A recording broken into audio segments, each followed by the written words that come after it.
I want to make sure to highlight something you pointed out, Alice, which is that these are bounded intimacy, but that they're also genuine experiences. I think that people often will see, movies or whatever else, and just kind of assume that it's all play acting, it's all fake in a way, and we all have a customer service voice and whatever else, and I certainly don't want to dismiss that. But that doesn't mean that this is all fake, that you don't enjoy your time with folks or whatever else, or that these commodified relationships are somehow invalid or illegitimate and just play acting. There is an opportunity, perhaps not for the same type of like romantic love and intimacy that people may imagine, but for a genuine and meaningful connection to exist.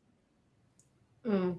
And I think that that's something that most people don't have enough of in their lives. They're good quality relationships, friendships, connections, ways that allow them to not just express themselves, but learn and grow as a person as well. I feel like every time I spend time with a new guest and hear a life experience they may have had, or they share a story with me, that it allows me to grow more as a person too. And so I think of it as almost an opportunity for everyone involved to kind of progress forward and grow. Yeah, and there can be a lot of value in that sort of relationship that has those sort of guardrails on it, those safety opportunities. Because when you are working with a professional in a commodified relationship, which honestly describes therapy as well as it describes sex work in many, many ways. Knowing that there is that other person who's responsible for guarding those boundaries can really free you up to express yourself and explore sides of yourself that you might not otherwise. So I think it's just really beautiful and important work.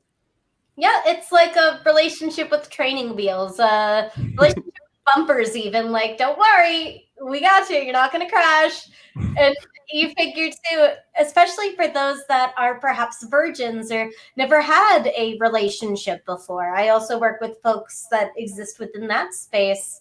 It is an opportunity to have those first experiences without judgment, with those training wheels on, where, hey, it's okay. I think every single person has picked up a condom and gone, wait, well, which way does this go? Hold on a second. This, right? Like, everyone's been there and there's never any judgment.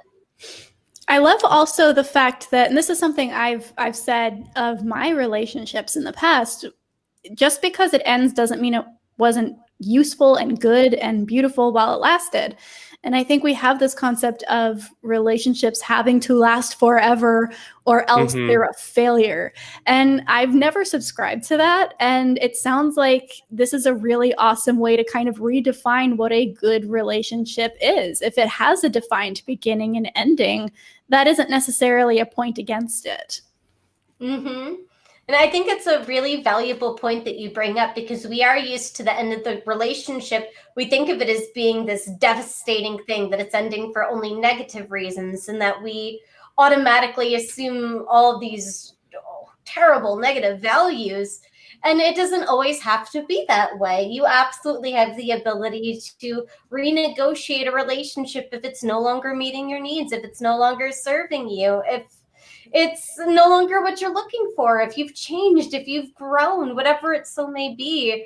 And I think that we oftentimes hesitate to end things when we might even need to, because we're so afraid of this failure around, like, oh, the relationship is over. That's it. It's over, throw in the towel. And it's like, no, why? Why be like that? It's so limiting. I would also even suggest that if you have been in a relationship and it has been a relationship that has allowed you to grow into someone who no longer can be in that relationship, that by itself is a measure of success. It was a place where you were encouraged to become a new person and somebody who maybe now just needs different things. Very much so. And especially right now in quarantine, we were talking earlier about almost too much time with someone, and that can be just as problematic as not spending enough time with someone. So for those who are quarantining with a friend or compatriot, make sure that you're also honoring your own personal needs, your alone time needs. Whether that looks like kicking your partner out of the bedroom, being like, hi, you're sleeping on the couch tonight because if I don't get a night by myself, I'm going to kill you. Like, Yes. Yeah, Oh my it's gosh. worth pointing out, like our routines, our patterns that we've established to make sure these needs are being met have all been disrupted, and that's okay. We can navigate around that. We can develop new routines and healthy routines. But if we're not being intentional and aware of those needs, then they're going to get left out of that renegotiation of that new equation. How we do something is just as important as actually doing it. It's the difference between pulling your partner aside and saying, hey, I'm going to need some alone time tonight versus letting those emotions bubble over to the point where you're now having like conflict with someone and fighting with them. And Right. I definitely have noticed that spousal tensions are kind of at dare I say, a peak these days. Yeah. There's a whole lot of stress and Yeah. tension and frustrations that are out there that could be contributing. I don't know. I mean, a peak implies that they're not going to continue to increase or escalate. So you're flirting with danger there. But no, the advice that you're giving is great. So much so that I think we should probably jump on the line